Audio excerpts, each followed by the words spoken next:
Chair Powell, Paul Krugman, I think on Friday, said that the number one risk to the U.S. economy is that the Fed could overdo it because inflation could come down as quickly as it went up. Is that really possible?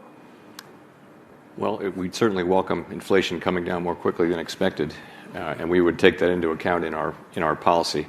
So as I mentioned earlier, we're very strongly committed to using our tools to get inflation to come down. The way to do that is to slow down growth, ideally keep it positive, and as I mentioned, supply and demand get back into balance. So that's what we're trying to accomplish. Is there a risk that we would go too far? Certainly there's a risk. But I wouldn't agree that it's the biggest risk to the economy. I think that, the bigger mistake to make, let's put it that way, would be to fail to restore price stability. And it's to what Augustine was speaking to earlier. A low inflation environment or regime is what we've had.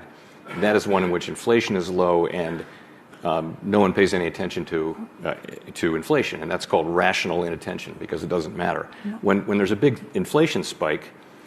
If it's going to go away, we would ignore it and sort of play through it because it'll go away and it won't affect people's understanding. But to the extent there are a series of shocks, it does become rational for people to pay more and more attention. And I think the clock is kind of running on, how long will you remain in a low inflation regime where most of the changes in inflation are actually idiosyncratic as opposed to broadly across the macroeconomy. So the risk is that because of a multiplicity of shocks, you start to transition into a higher inflation regime. And our job is literally to prevent that from happening. And we will prevent that from happening. We will not allow a transition from a low inflation environment into a high inflation environment. Is there a point where actually inflation expectations get de-anchored? And is that That's another way of saying it or thinking about it. It's the same thing, same idea. And the thing is, you never really know. There's no way to know in real time. We all study inflation expectations very carefully.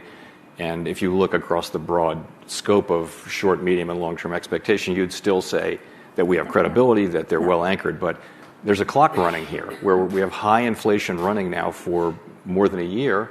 And no one should assume it would be bad risk management to just assume that those longer term inflation expectations will remain anchored indefinitely in the face of persistent high inflation. So we're not doing that. As a risk management matter, we're working very hard on the part that we can affect, which is the demand side. We can't affect the supply side really, but we can affect the large parts of the U.S. economy where there's surplus demand, and that's really our focus. Is there a data point that you watch for to actually see whether there is a de-anchoring, or where do you see it first? Basically, if it spirals. The point is not to see it at all. We can't. Once we start seeing that, the cost of dealing with higher inflation goes up so much to the extent you find yourself in a higher inflation regime that you just can't allow it to happen.